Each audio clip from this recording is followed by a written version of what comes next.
All right, and welcome Mark and Heather to the show. Thank you. Thanks. It's great to be here. Man, well, I'm excited to have you guys. Heather's been here before. She's old hat. Mark's the new guy. And I'm super excited to have you guys here. But before we jump into hacking parables, let's talk about your origin stories. Tell me a little bit about each of you and your journey towards youth ministry, and how that became your kind of the thing you've gravitated towards. Go ahead, Heather. Sure. Yeah. Well, it's funny. I don't have your typical youth ministry story, probably. I never grew up wanting to be a youth minister or to be in youth ministry. I think honestly, as I reflect back on my youth ministry story, I think a solid youth ministry with adults investing in me and loving me and caring for me in my brokenness is what I needed the most. And I loved my church growing up, but we just didn't have anybody really leading our youth ministry other than kind of random volunteers at different times. And, wasn't too involved in it. I don't ever remember there being much leadership consistently with it. And so I think youth ministry in a time of darkness in my life as a teenager is what I needed the most. And so I think I just started gravitating towards teenagers, maybe in a weird way, because I started seeing in them what I saw in myself as a young person who struggled with depression and who struggled with, suicidal thoughts and things like that. And I just wanted to let them know that they were loved. And so I think in doing that, I just found myself there and I haven't quit since. Right. So that's an excellent origin story. Yeah. That's, there's a lot of stories like that up there. I think that of people who got involved, not directly because of, there was, one silver bullet that kind of did it. It was like a multitude of experiences. Yeah. And a lot of our listeners and viewers probably have similar experiences as well. Mark, which I almost said, what's your excuse? Mark, what's your excuse? Why are you in youth ministry? That's a fair way to say it. I was actually bitten by a radioactive spider who happened to be a youth pastor. Oh, and the rest is history. Was it a spider dressed like a very cool youth pastor? Yeah, he had a great haircut and awesome sneakers. There you go. And he played the guitar. Yeah, that's right. Honestly, I had great adults that helped me when I was a teenager. And over time, I wanted to be like that. Like their mentorship mattered a lot to me. And I went through an experience just briefly where I put all of my identity into being a state champion wrestler, and it didn't happen. Like I just flat out fell short of that goal. And I remember telling my mom, from now on, I want to help other kids not place their value in the wrong things. And I never looked back. I started volunteering with students immediately in college, and I've never stopped. Wow, that's a straight line. Yeah, that's something that was like super deep. It was like, oh, that's got to happen. We can't have students running around putting their value in other things. I think it's the adults in my life that all along they were telling me, like, if you placed all of your value in an accomplishment, you can't control the result, or maybe you'll get exactly what you want and it won't be enough and it'll let you down.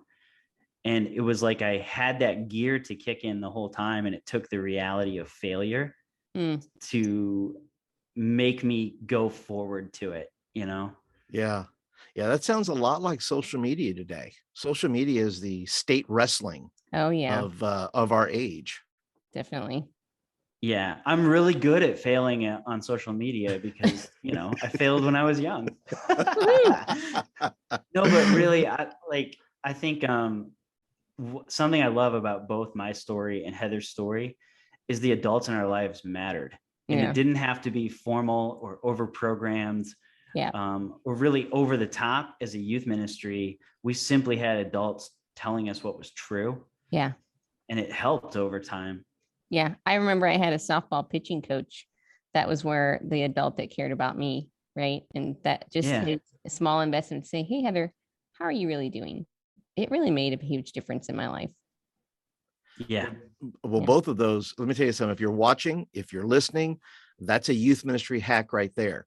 You There don't you have go. to be state champ of the, of Nope. wrestling, or the quarterback, of your winning state team. You don't have to be any of those things. You can just care. And if you're, I know that there's a lot of that'll be watching and listening, that they're bivocational, they're volunteers, Yeah. they're plumbers, they're carpenters, they're Yeah. people of the land who There just you say, go. Yeah. Ooh, the I'm audits. There they are just people of the land Well who are just investing in students. So if you feel like you're not making a difference, I got news for you. I got two guests right here today that say otherwise, that Yeah. there's people, parents, making a difference in the lives of youth workers. So so tell me real quick then, why should youth workers take a first century view of youth ministry? It sounds anachronistic. It depends if you want to know what a disciple is. Well, that's true, right? I mean, serious. If you want to know what a disciple is, you need to understand what a disciple was. 100%. There you go. I would ask this then. I would ask, what do you think discipleship has become rather than first century? Ooh. What do we see today maybe that should be a red flag that says maybe we ought to go back to the first century, because what we're seeing is not what. Yeah. And before responding to that, let me be rabbinical and ask another question. Is discipleship today working? The other day said about 50% of kids are walking away from their faith, and Heather corrected me that actually the percentage is much higher. The students that we put through our ministries are more often than not becoming nuns, like affiliating with no religion when they go to college. And so is discipleship working or not? Well, the answer to that is no. If we backtrack why, I think a lot of the training I received in how to do youth ministry was effectively putting on a show for students that made much of God, and the intent and the heart behind it was good, but really relationally knowing students so that you can transform them was the missing piece that I see Jesus doing really well. And now I'll shut up and let Heather speak to that, because she does it like really eloquently. Mark is just a blunt instrument. He just hits it like a meat cleaver. I get us in trouble, and then Heather digs us out on the show Somehow, pretty much every time. Dig away, Heather. I think that was perfectly fine, by the way. I think that is an excellent analysis of discipleship. So go ahead, Heather, and no digging permitted. Just go ahead, and no apologies for anything. Let me give a practical example that might be helpful. Thanks, so you betcha. So my grandparents on my dad's side both passed away. I never knew my grandfather, and my grandmother died when I was 6. And so I really don't know my grandparents on my father's side well at all. And, but my mother's side, my grandparents lived for a very long time, and my grandmother's still living. My grandfather just passed away last year. He was 91.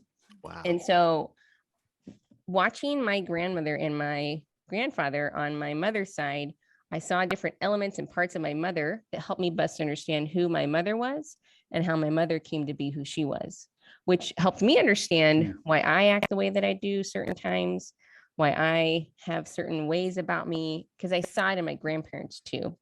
And so understanding where I came from helped me understand who I am today.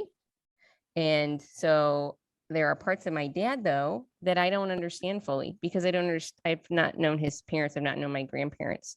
And so how can we understand Jesus in his fullness if we don't understand where he came from, if we don't understand the way of life that produced him, and if we don't understand the culture and the context and the time around the first century in which Jesus lived and that shaped him?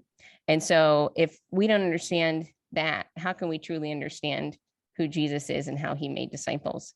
And I would also agree with Mark in what he said about students leaving the church. The Lifeway Research did a study, and they asked the question of how many students are leaving the faith for a year or more post-graduation, leaving the church. They're not going to church anymore, between the ages of 18 and 22. And they found that I think it was 67% of students are leaving the church. And so I would ask, is discipleship working? And I would say, I don't think so. And so how do we then look back in order to go forward? And that's what our vision and our mission is at First Century Youth Ministry, is to equip youth leaders in the Jewish context of Jesus, in the first century context of Jesus, to move forward, to make better disciples in the 21st century. Yeah. That is fantastic. That is a fantastic explanation. And I think it puts us right where we want to be right now, because we are going to go back and take a look at what Jesus was teaching, right? There's so much teaching that is done that is very surface level. It's very, just above the borderline here, when so much more is beneath it, like the proverbial, what am I thinking about? These things that are the melting. iceberg. The iceberg, yeah, the proverbial iceberg, where Yeah. most youth workers are just grabbing just seeing the tip of the thing and teaching the surface of it without going really deep into what is really going on. And today you guys have graciously, submitted yourself to hack, and I say that in the best way, hack a parable that we're going to do. And this is from your series, by the way. You guys do have a series on the parables, and you offer some hacks. So we're going to look at a parable today. So those that are watching, those that are listening, feel free to take notes. But you're going to want to know and understand the process of working through something like a parable. So I'll turn it back to you guys. You guys tell me which parable you're going to work on and how you guys are going to work this in tandem. Sweet. Yeah, so we're going to dive into kind of a shorter one, and just for brevity's sake, but also because it's really profound how much Jesus does with like a paragraph of storytelling. And we always tell the youth pastors we work with and the students we work with that whenever Jesus tells a story that's a parable, which literally means to set beside, so to lay down something beside something else. So he'll tell a story about everyday people and happenings that they totally would have understood, but then there'll be this absurd element that just makes no cultural sense that he uses to bend the way they think about God and what it means to belong to God in really profound ways. So what he does in this like simple paragraph that we're going to look at, it's a story that flips on its head everything culture thought about who understood God and who didn't. Okay. So we're going to do in Luke 18, 9 through, I think it runs through 14, the parable of the Pharisee and the tax collector. All right. Cool. Sounds good, man.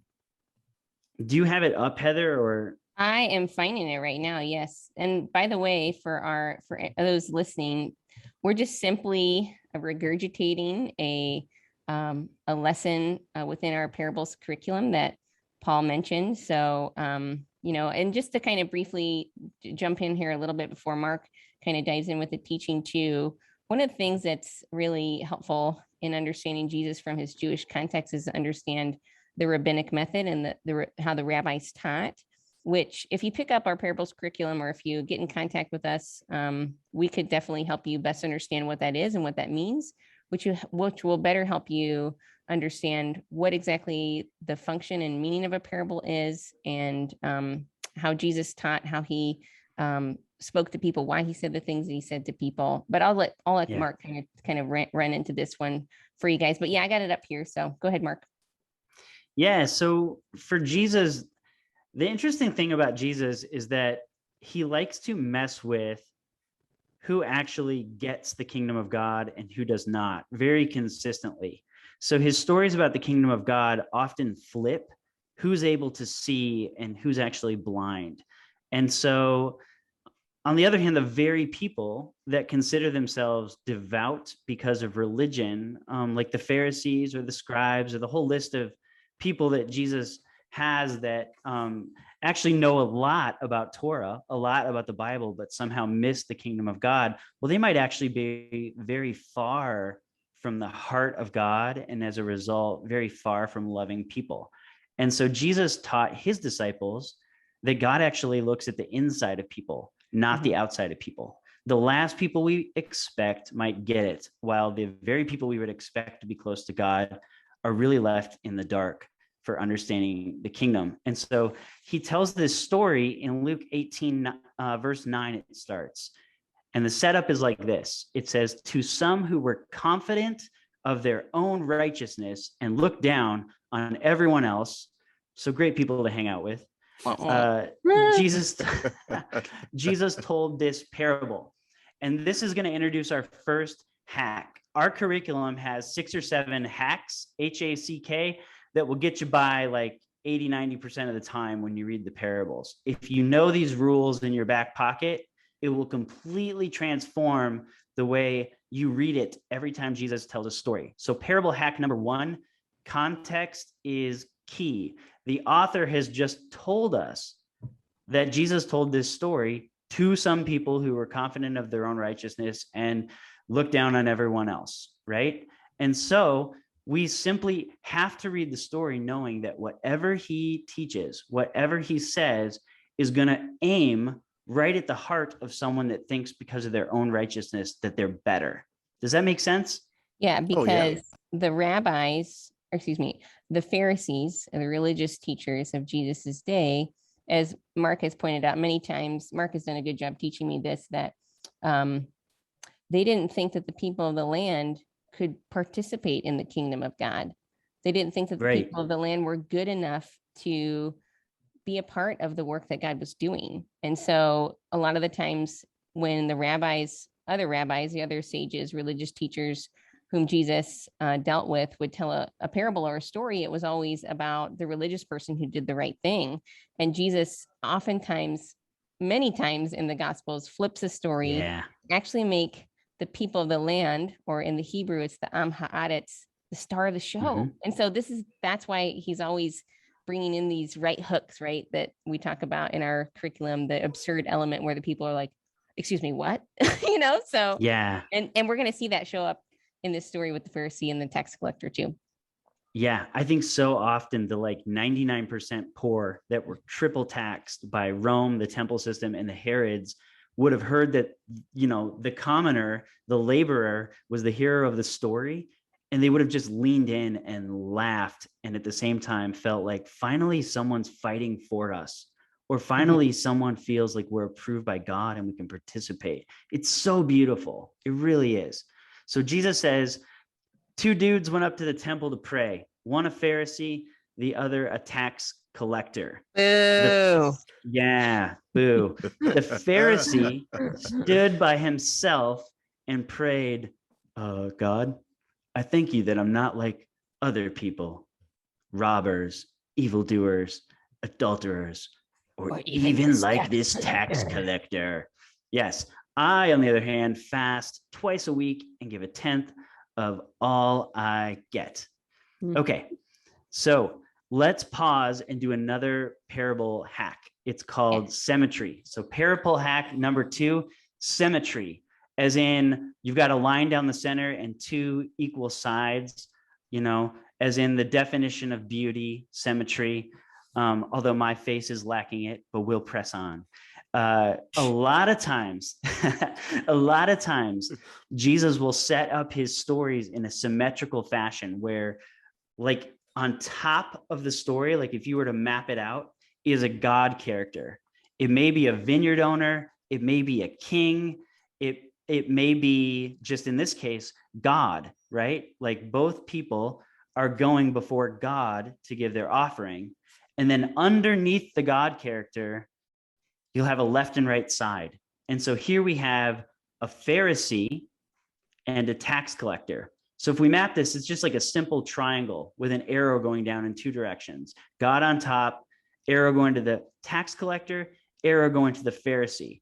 And if I asked you as a first century Jewish person to circle the righteous person, you would have no problem walking up to the whiteboard and saying, Pharisee, that's the right person. Heather has done a great job of pointing out, like when we teach cohorts, that the people looked up to the Pharisees' righteousness as almost unattainable. And so it would be like your pastor, your senior pastor gives an offering, and a tax collector gives an offering, right? Or a priest, or someone that's very high up in supposedly getting God and his way of life.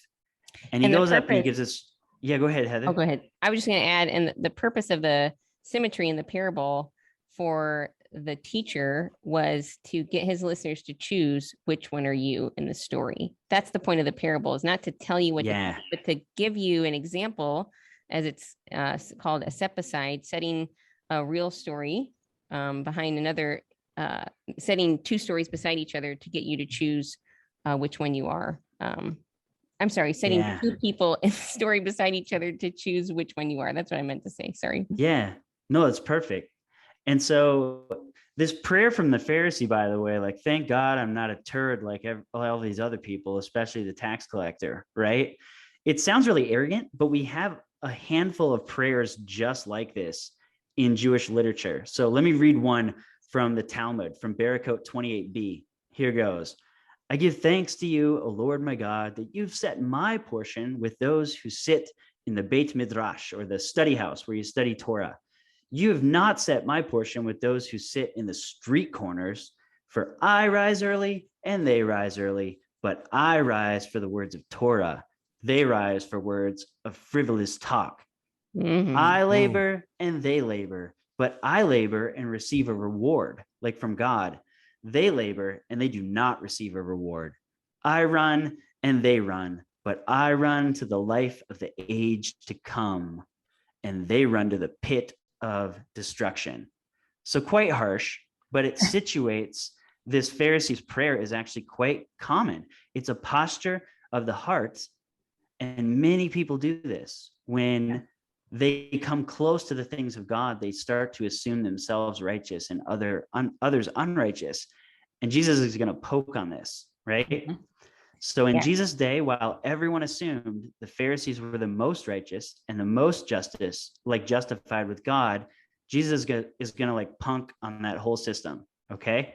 Which brings in another parable hack, which is the absurd element. That's right. Tell them about that, Heather. Well, the absurd element is the thing that you wouldn't expect. It's comes out of nowhere. It's the right hook that Jesus brings in that makes his listeners drop their jaws and go, whoa, whoa, whoa, whoa, whoa. Yeah. And one of the things and this is what we teach our youth leaders in our cohorts too, as they're teaching this curriculum to their students, is try to contextualize this in a way that you bring your students into the story. So they might not understand what a Pharisee and a tax collector is, but they know what the most beloved religious person is in their minds, right? Which is usually a pastor or a priest or something like that. And they know it's never the youth pastor either. It's always the pastor is never the most loved, which is such bull. But anyways, yeah, I know. I remember one time a kid asked me, they're like, "So what do you do for a job?" I'm like, "This." I've heard that before so too. Great. I have too. Yeah. And so, anyways, and they know what the most hated is. Like I did this one time with my kids in Sunday school. I said, "What's the most hated?" And they said, well, probably a human sex trafficker. They said a pimp, but right. So I said, okay, so a pastor and a pimp or a human sex trafficker go to the front of the church, right? And so then we brought it into their world, and it came to life, and the light bulbs came off, and it was so cool. And everybody dropped their jaw when they were like, wait, what?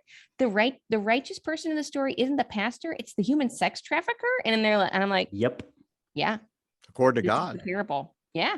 According that's the absurd element. Heart. Yeah. Mm-hmm. And almost every one of Jesus' stories has an absurd element. If you've read it and you have not figured out what is shocking, you haven't understood the parable yet. Yeah. So let's read the text and then let's unpack it. It says, but the tax collector stood at a distance. He would not even look up toward heaven, but beat his chest and said, God, have mercy on me, a sinner.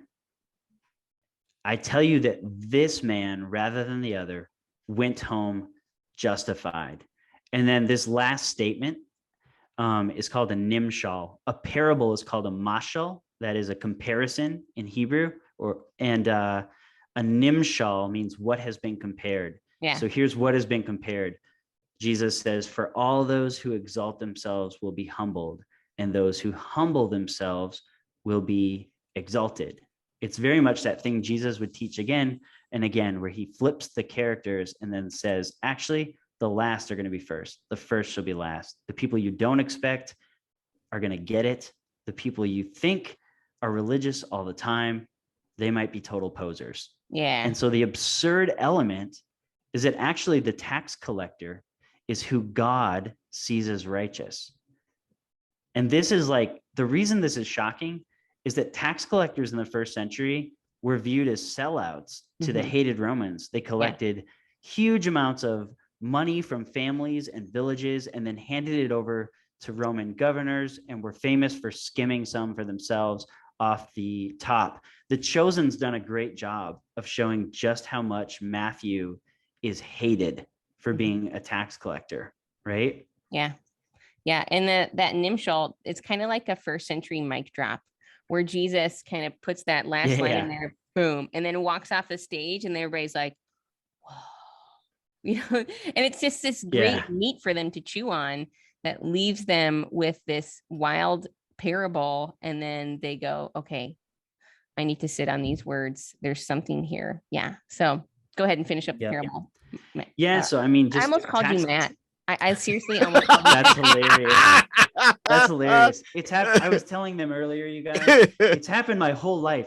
I tell people that my name's Mark, and I don't know if I look like a Matt or if, like, I'm not a very big dude. So sometimes people, like, they'll, you know, I'll meet them, but they'll forget me really quickly. I'm not big and I'm not imposing.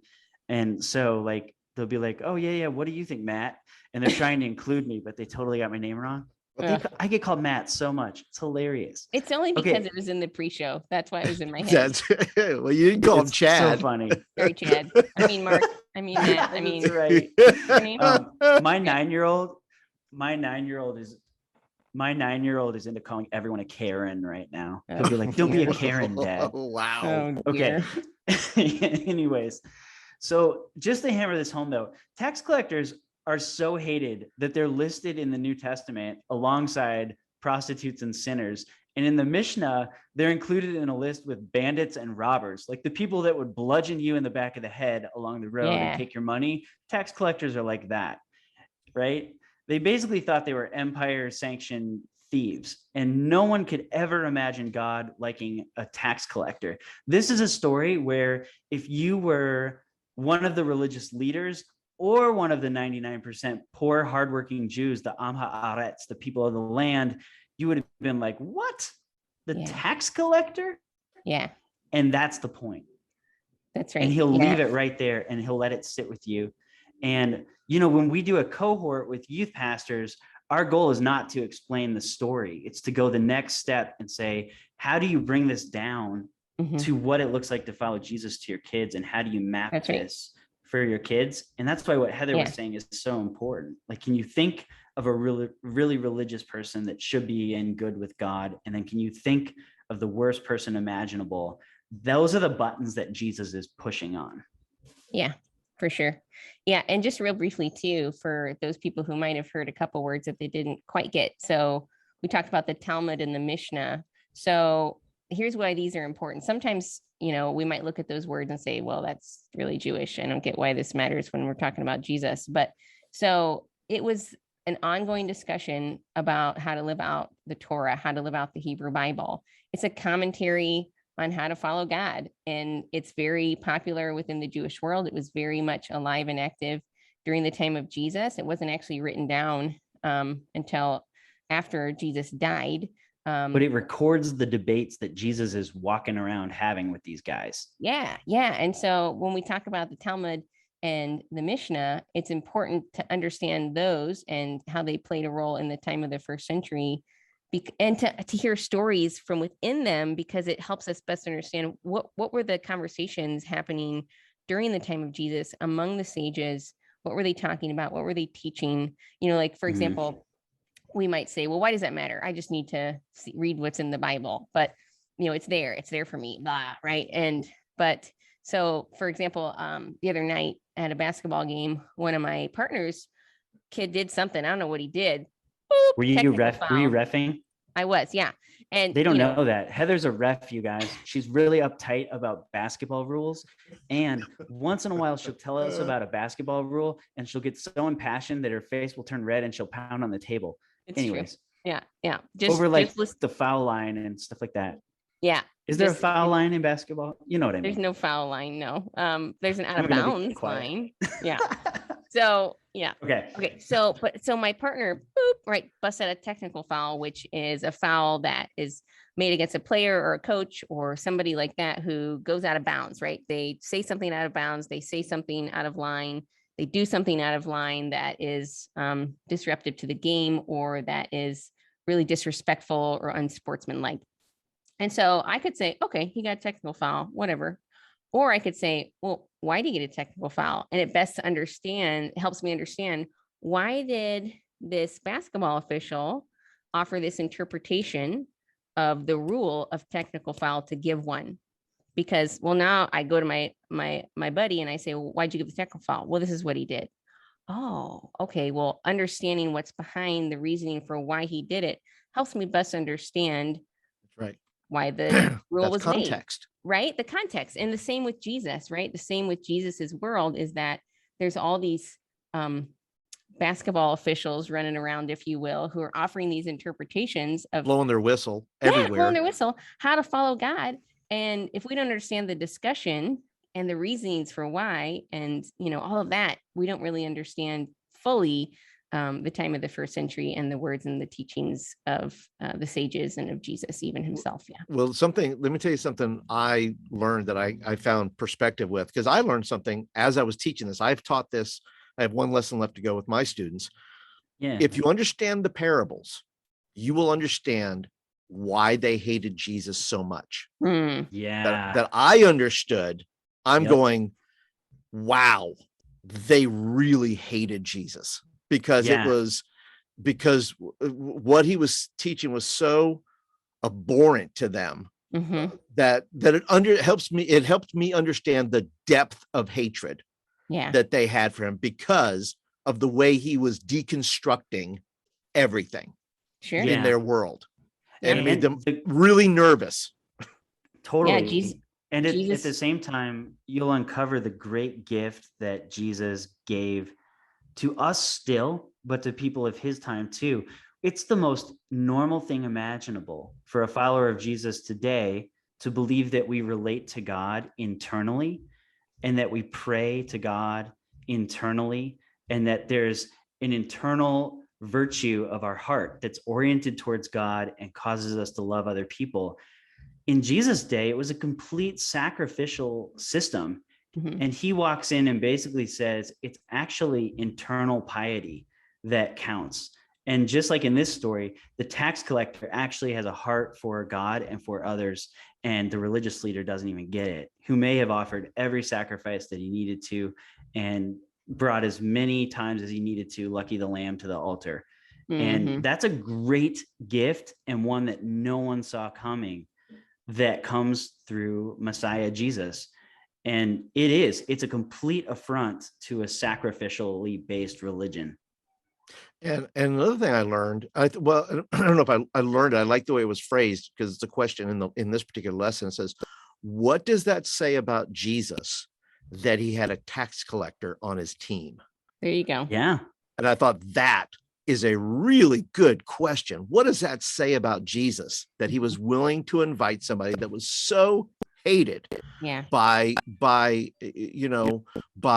his peers, if you'll say that, that by his peers, that he's willing to take him around with him and show him off as an example of somebody that's following him. That's right. Yeah. And it means there's not one single student in your ministry or in your orbit that can't be completely transformed. Amen. That's good. It's 100% true. Well, guys, that is a fantastic lesson. It is one of 6. Is that correct? 6 lessons. And like I said, I'm one away. Can you tell everybody where can they get these 6 lessons? Because it comes with video and it comes with the PDFs and then you guys have cohorts. If there are people that are watching, listening, they're interested in that, where can they get all of this goodness? Because like I said, this is just tip of the iceberg stuff. It goes a lot deeper. It's not beyond your it's not beyond you to be able to do this. It's not so deep that you're going to have to break out find the Talmud and the Mishnah and everything. It's all right there. They have laid it out for you, and it is all there for you. So tell the folks, where can they get all this good stuff? Yeah, well, you can go to www.firstcenturyyouthministry.com.